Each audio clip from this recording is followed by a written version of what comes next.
마가복음 강해가 이제 4장 남았습니다. 13, 14, 15, 16장 4번 남았습니다.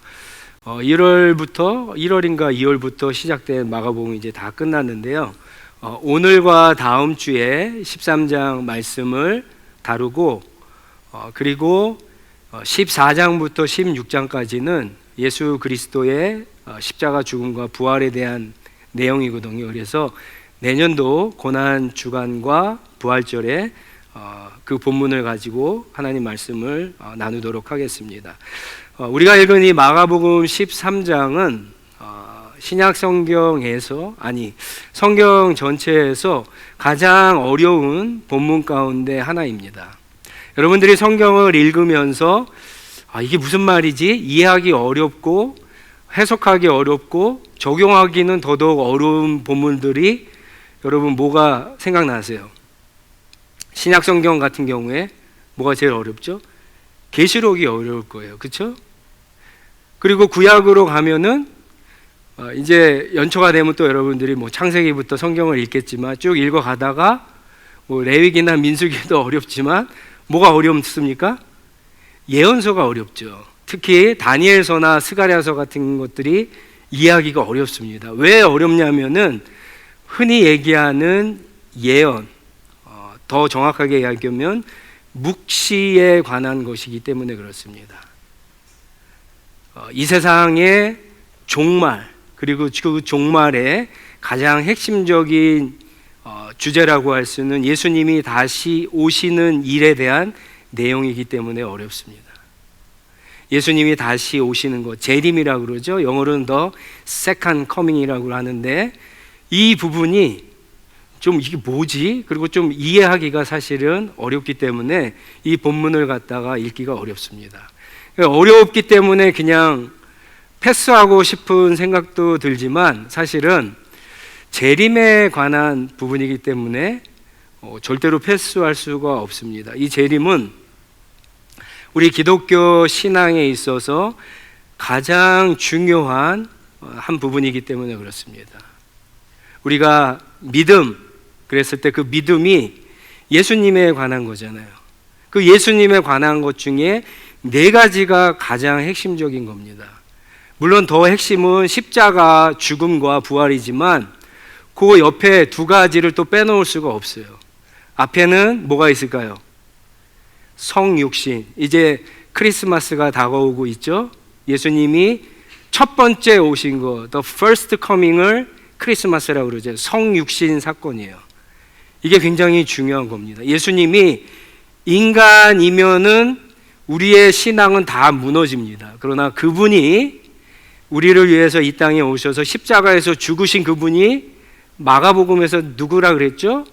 하나님의 아들, 하나님이라고 그랬기 때문에 중요한 겁니다. 그래서 성육신 사건을 빼면, 그것을 믿지 않으면 우리의 신앙이 올바를 수가 없는 거예요. 그리고 또 뭐가 중요하냐면 재림이 중요합니다. 예수님이 다시 오신 것, The Second Coming이 너무너무 중요합니다. 여러분 한번 눈을 감으시고 제 질문에 한번 마음속으로 한번 대답해 보세요. 나는 Second Coming, 재림을 믿습니다. 눈을 감으시고 눈 떠도 보이지 않습니다. 눈 뜨세요. 재림을 갖다가 아마 여러분들 많이 믿으시겠지만 어떤 분들은 이게 잘 못 믿는 것 같아요. 재림을 못 믿는다는 것은 무슨 말인지 아세요? 예수님의 부활을 못 믿는다는 거예요. 사도 바울이 고린도전서 15장에서 부활을 못 믿으면 우리가 믿는 거, 우리의 신앙이 다 뭐다? 헛것이다. 그렇게 이야기했거든요. 여러분, 재림을 못 믿는다는 것은 예수님의 부활을 못 믿는다는 거예요. 예수님이 부활을 했으니까 우리가 아는 것처럼 승천을 하시고 승천하시면서 다시 오시겠다고 했잖아요. 그렇죠? 근데 재림을 못 믿으면 예수님이 승천하거나 부활 자체를 갖다가 믿지 못하는 것이 돼요. 그러니까 우리의 신앙 자체가 다 무너질 수밖에 없는 겁니다. 그래서 예수님께서 성육신하신 거, 십자가에서 죽으신 거, 부활하신 거, 다시 오시는 거, 이게 네 가지가 우리 기독교 신앙의 아주 핵심을 이룹니다. 오늘 본문 말씀을 이제 읽어보면 이게 왜 어렵냐면은 예루살렘의 파괴와 멸망에 관한 예언 속에 예수님의 재림과 마지막, 이 세상의 마지막, 역사적인 것의 마지막에 대한 내용들이 사이사이에 들어갔기 때문에 이게 해석하기가 어려운 겁니다. 1절을 보시면 예수님께서 이제 제자들과 함께 성전을 마침내 떠나시게 됩니다. 떠나는데 한 제자가 예루살렘 그 성전의 위엄을 보면서 막 감탄을 합니다. 그 당시에 성전은 헤롯 성전으로, 이 헤롯 성전은 예수님이 오시기 20년 전부터 짓기 시작해갖고 무려 80년 동안 이 성전을 짓게 됩니다. 제가 얼마 전에 그 글라디에이터 2라고 하는 영화를 봤는데 그 영화에 보면은 로마의 원형 경기장 안에 그 규모가 얼마나 엄청난지 실제 역사의 기록이 그렇다 그러잖아요. 거기를 물로 채워갖고 바다에서 막 배들이 싸우는 것을 재현할 정도로 엄청난 규모를 자랑하는데 이 예루살렘 성전도 사실은 규모가 엄청났습니다. 이 제자가 하는 얘기를 한 2절에 한번 보세요. 1절에 보시면은 선생님 보십시오. 얼마나 굉장한 돌입니다. 얼마나 큰 돌입니까? 이렇게 제자가 얘기하고 있는데 예루살렘 성전에 그 엄청난 크기의 돌을 보면서 이렇게 감탄을 하는 거예요. 근데 그 역사가 요세푸스라고 하는 사람의 기록에 보면은 예루살렘 성전에 이 쌓은 돌 하나의 크기가 이 길이만 해더라도 무려 8m에서 12m가 됐다 그래요. 그러니까는 그 예루살렘 성전을 짓는데 80년이 걸릴 수 있겠죠. 예루살렘 자체가 해발 거의 800m에 가까운 산 위에 있는 도시이기 때문에 거기서 어떻게 돌을 구하고 그것을 옮기고 뭐 이런 것들을 어떻게 할 수 있겠어요. 80년 동안 지었다라는 게 맞는 거죠. 자, 이렇게 엄청난 돌로 지은 예루살렘의 엄청난 모습을 보면서 감탄을 하는데 예수님이 맞장구를 쳐주지 않으세요. 오히려 네가 보는 이것들 대단하지? 그런데 이 예루살렘 성전이 돌 위에 돌 하나도 남기지 않고 다 파괴될 거다, 멸망할 거다라고 예수님께서 예언하세요. 그리고 이 예언은 40년 후에 성취가 되죠. 66년에 유대와 로마의 전쟁이 시작됩니다. 그리고는 70년에 로마의 티토스라고 하는 장군이 예루살렘을 완전히 점령하면서 완전히 무너뜨려 버려요. 그러니까 사실은 우리가 이 본문 말씀을 가지고 이미 성취된 예언, 예루살렘 성전이 파괴되고 멸망됐다는 것에 보면서 사실 어떤 교훈을 찾기는 좀 어렵습니다. 근데 예수님이 그 다음에 일어나는 일들 때문에 중요합니다. 그러니까 예수님이 그렇게 파괴와 실판에 대한 예언을 하니까 제자들이 아무 말도 못했고요. 아마 기가 죽었을 거예요. 그런데 예수님이 이제 따라서 벗어나서 예루살렘 벗어나서 성전이 보이는, 옛날 성경에는 감난산이라고 했고요, 새 번역에는 올리브산이라고 하는 곳에서 성전을 바라볼 때 제자들이 아주 너무 궁금했어요. 그래서 첫 번째 예수님이 불렀던 제자들 베드로, 요한, 야고보, 안드레가 예수님께 따로 질문을 합니다. 두 가지 질문을 해요. 하나는 예수님 그때가 언제죠? 언제 그렇게 되죠? 라고 하는 질문. 그리고 또 하나는 그러면 그때 도대체 무슨 일들이 벌어집니까? 어떤 징조가 나타납니까? 이렇게 물어봅니다. 예수님은 첫 번째 질문에는 대답하지 않으세요. 두 번째 질문에 대답하면서 여러 가지 징조들을 얘기하는데 이 징조들부터 이제 단순히 예루살렘의 멸망과 파괴에 대한 것이 아니라 마지막 때에도 일어나는 일들에 대한 징조들을 같이 이야기합니다. 한 세 가지 정도가 나오는데요. 첫 번째 징조는 5절 말씀부터 보시면 6절부터 이제 나오죠. 뭐냐면 거짓 선지자와 거짓 그리스도, 적 그리스도라고 그러죠. 가짜 그리스도가 나타나는 게 첫 번째 증거입니다. 많은 사람들이 와서 내가 그리스도다 그렇게 얘기하는 거예요. 지금 예수님의 시점에서 그러면 이 시기가 언제일까요? 여러분 이 시기를 아는 게 중요하겠죠. 지금 예수님 전에 얘기하는 게 아니에요. 예수님 전에도 내가 메시아다 그리스도라고 하는 사람들이 많이 왔었어요. 근데 예수님은 그 다음에 이야기를 하시는 거예요. 다음에도 많은 사람이 와서 내가 그리스도다, 내가 구약 성경에서 말하는 그다, 메시아다라고 그렇게 한다라고 하는 거예요. 그리고 많은 사람들이 거기에서 미혹되고 속아서 넘어간다라고 그렇게 예수님이 경고를 합니다. 제가 신학을 공부할 때 한 35년 전이죠. 35년 전부터 신학을 공부했는데 그때 한국에 있을 때인데 제가 한국에 있을 때만 해도 자기가 하나님이거나 다시 오신 세컨 커밍한 재림 예수거나 아니면 성령이라고 하는 자칭 그렇게 얘기하는 사람이 한국에만 100명이 넘었어요. 근데 아마 그 사람들이 저보다 다 나이가 많았으니까 35년이 지났으니까 그 가운데 죽은 사람도 있고 아직 살은 사람도 있겠죠. 그러면 이제 100명이 안 될까요? 아마 더 될 겁니다. 왜 그러냐면 항상 이 세상이 어지럽고 경제적으로 불안하고 막 각국에서 막 지진과 기근과 전쟁이 일어나면은 이 종말에 대한 이야기들 막 거짓 선지자들이 더 활발하게 활동을 합니다. 사람들이 불안하니까 거기에 미혹되는 일들이 많기 때문에 그렇습니다.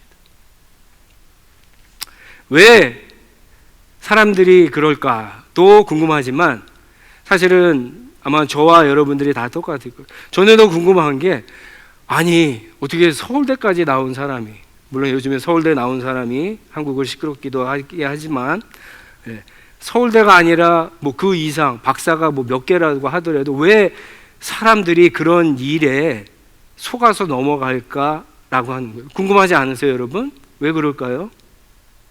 물론 영적인 일이기 때문에 그래요. 영적인 일. 그렇지만 우리가 읽지 않았지만 22절 말씀을 한번 봐보세요. 22절. 오늘 13장 22절에 보면 뭐라 그러냐면 예수님이 거짓 그리스도들과 거짓 예언자들이 일어나 표징들과 기사들을 행하여 모여서 할 수만 있으면 선택받은 사람을 홀리려 할 것이다.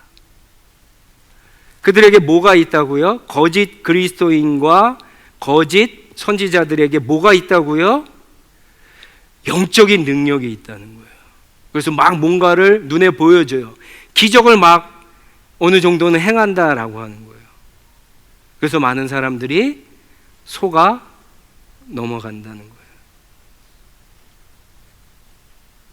예수님의 교훈이 뭡니까? 우리가 신앙생활 할 때 영적인 뭐가 이 교회는 있는가? 영적인 기적들, 무슨 눈에 보이는 그런 기적들이 이 교회는 있는가? 있으면 진짜고 없으면 가짜인가? 그렇게 신앙생활 하지 말라는 거예요.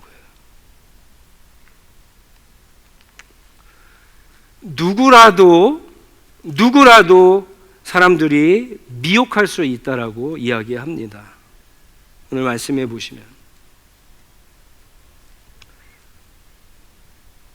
그런 거를 쫓아가다가는 정말 큰일 납니다. 큰일 나요.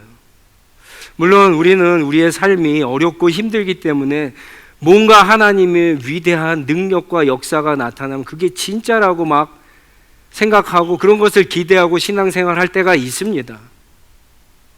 근데 정말 하나님이 그래서 그런 것들 우리에게 보여주시고 나타내 주실 때도 있어요. 그렇지만 대부분은 그렇지 않습니다. 여러분 데살로니가 후서 2장 말씀을 한번 펴보세요. 데살로니가 후서 2장 말씀. 저는 이 말씀이 우리가 지금 읽은 본문에 대한 성경의 더 자세한 설명이라고 생각을 해요. 시간이 없어갖고 쭉 다 읽지는 못하지만 여러분들이 꼭 집에 가셔서 2장 말씀, 특히 3절부터 12절 말씀을 꼭 읽어보시기 바랍니다. 꼭 읽어보셔야 돼요. 여러분들이 읽는다고 약속을 하시고 제가 약속을 믿고 11절 12절만 읽겠습니다. 시간이 없으니까 11절 12절을 보세요. 그러므로 하나님께서는 미혹하게 하는 힘을 그들에게 보내셔서 그들로 하여금 거짓을 믿게 하십니다. 12절 잘 보세요. 그것은 진리를 믿지 않고 불의를 기뻐한 모든 사람에게 심판을 내리시려는 것입니다. 왜 사람들이 속는다고요? 영적인 능력과 보여지는 기적을 쫓아서 그런 거예요. 진리를 쫓지 않아서 그런 거예요. 진리를 쫓지 않아서. 하나님의 말씀을 쫓지 않아서 다 눈앞에 날아오는 그런 나타나는 현상 때문에 속는 거예요.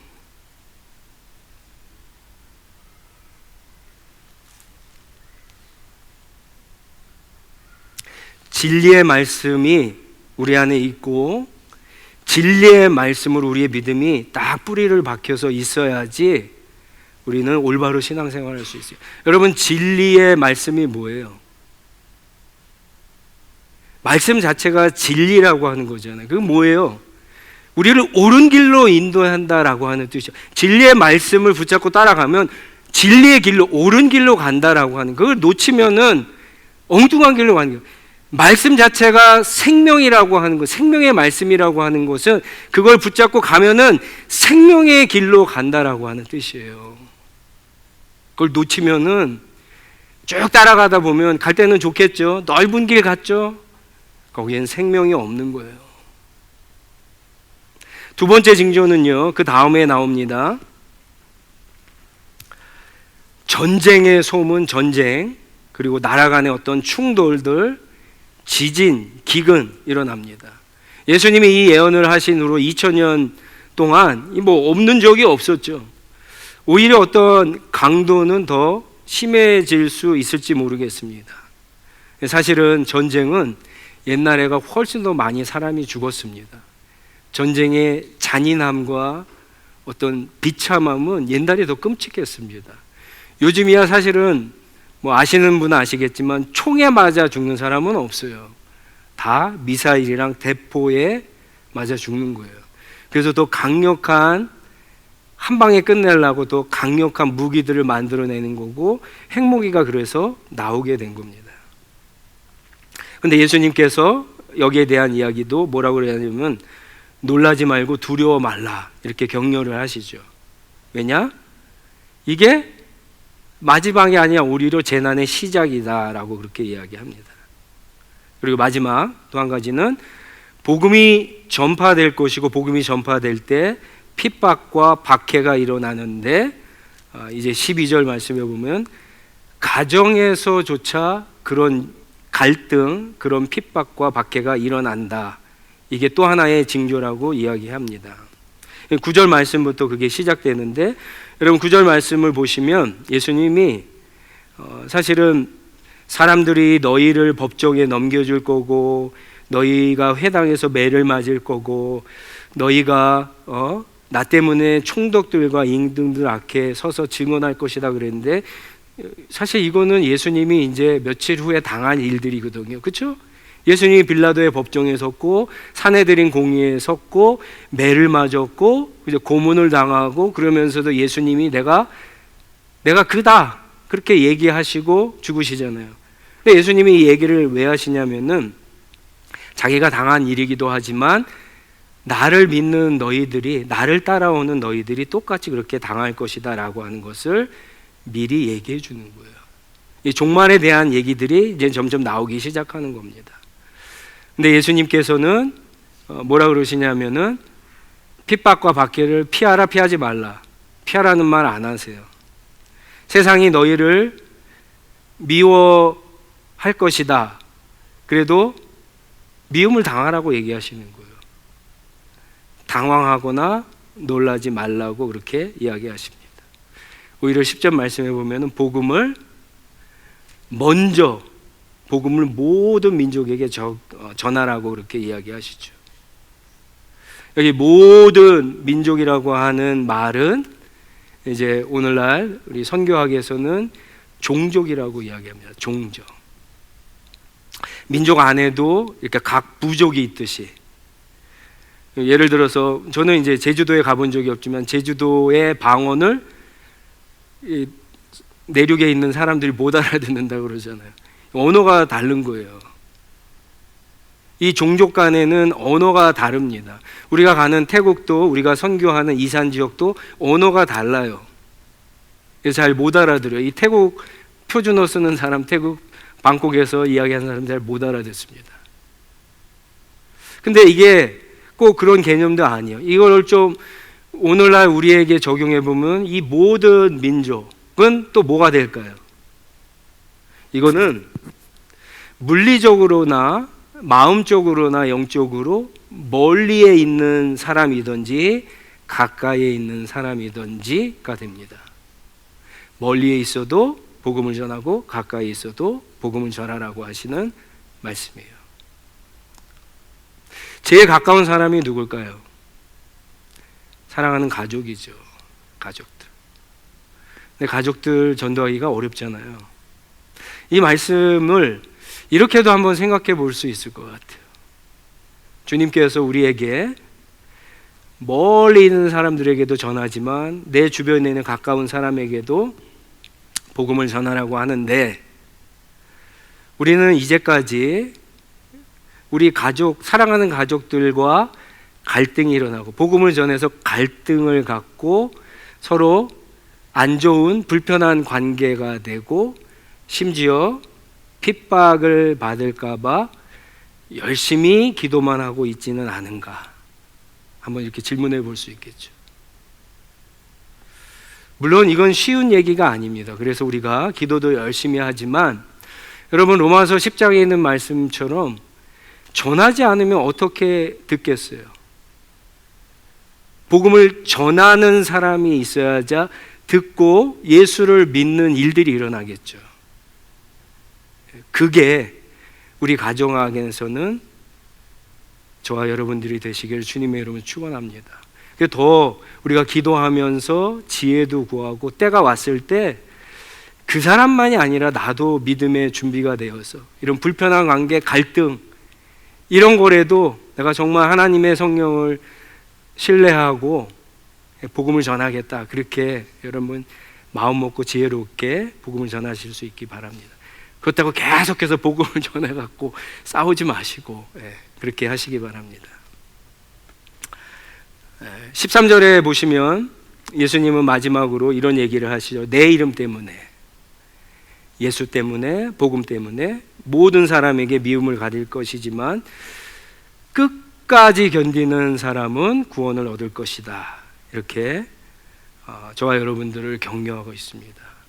끝까지 견디는 저와 여러분, 우리 한해시학교회가 되기를 주님의 이름으로 축원합니다.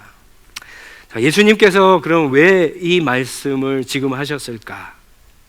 이 말씀을 통해 우리는 어떤 교훈을 얻을 수 있을 건가? 예수님이 11장부터 성전에서 많은 가르침을 하셨어요. 종교인들과 대화를 하시면서 가르쳤어요.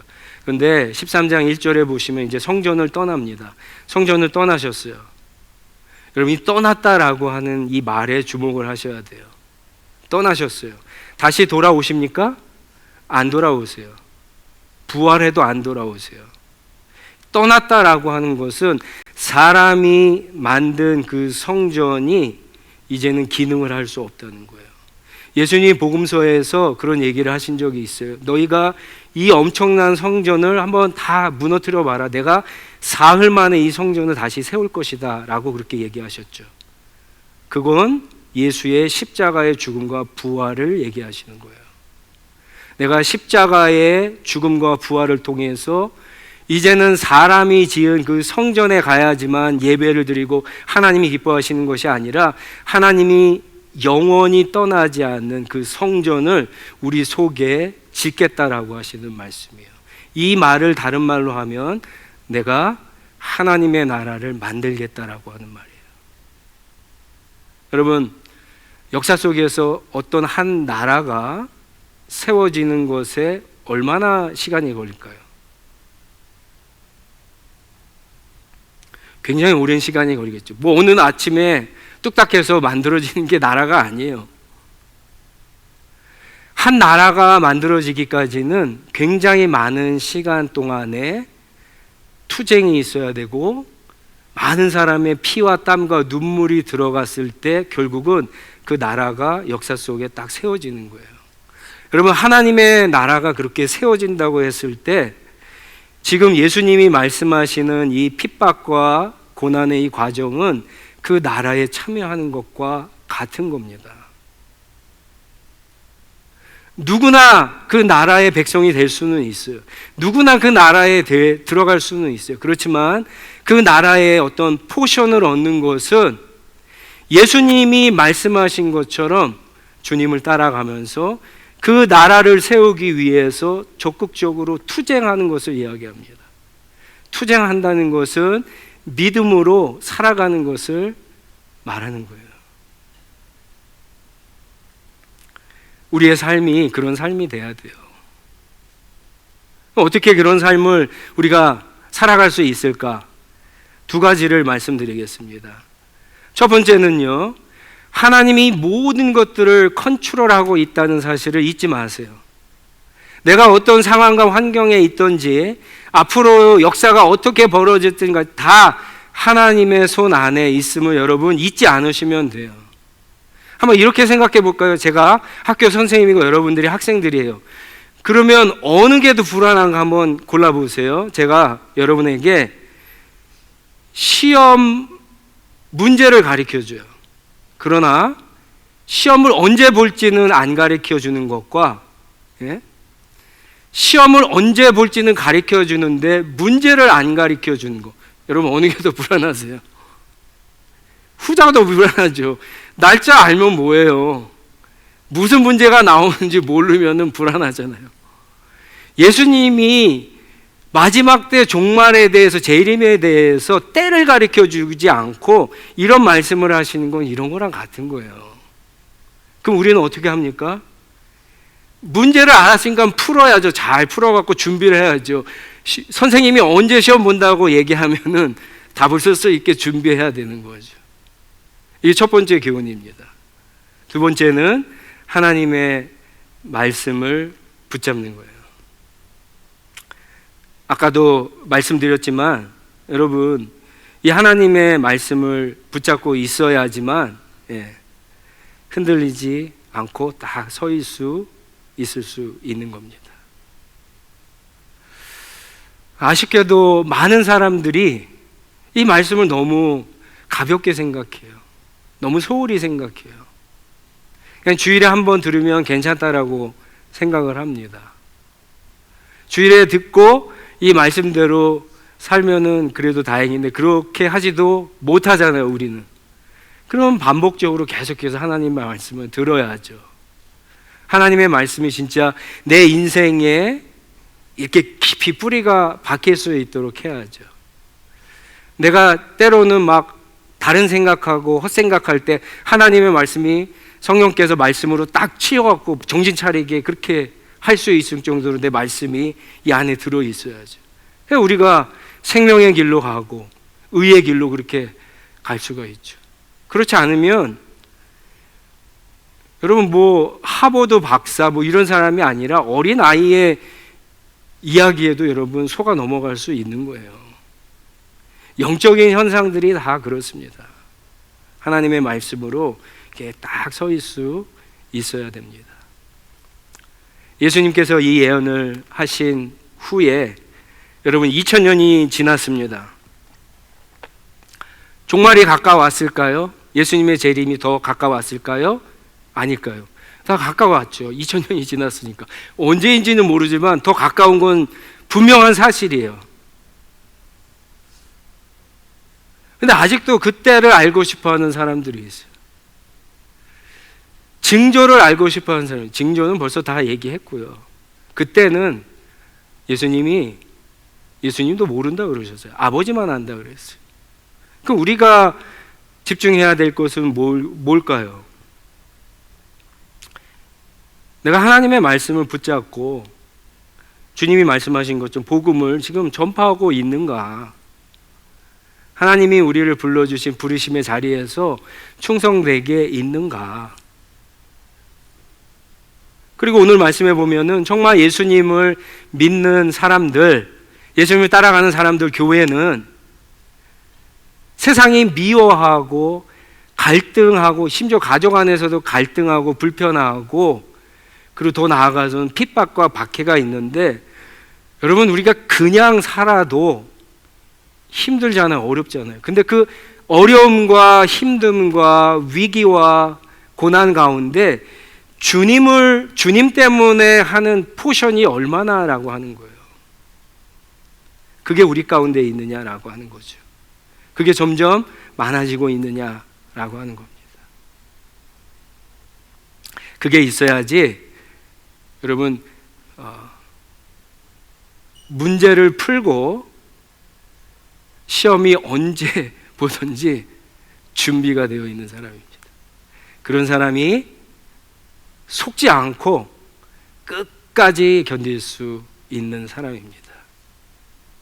사랑하는 우리 형제 자매 여러분 모두가 우리 하나시학교회가 그렇게 끝까지 견디는 공동체가 되기를 주님의 이름으로 축원합니다.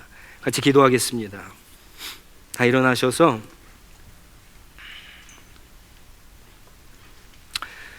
조금 어려운 적용이 될 수 있겠지만 한번 나는 예수님 때문에 여러분 우리 말은 안 해서 그렇지 우리 가운데 어렵지 않은 사람이 다 어디 있겠어요. 다 힘들죠. 어렵죠. 경제적인 것 때문에 아니면 나나 우리 가족의 어떤 질병 때문에 그렇죠? 부부 관계에서도 어려움이 있고요. 자녀 키우는 것도 어려움이 다 있어요. 근데 중요한 것은 우리가 정말 교회라고 한다면 우리가 정말 예수님을 따라가는 올바른 신앙이 있다면 그 어려움 가운데 예수님 때문에 어려운 것이 나는 몇 퍼센트가 되고 있는가 한번 좀 체크해 봤으면 좋겠습니다. 그런 사람은요 The second coming 예수님의 재림을 잘 준비하고 있는 사람이에요. 그리고 또 한 가지는요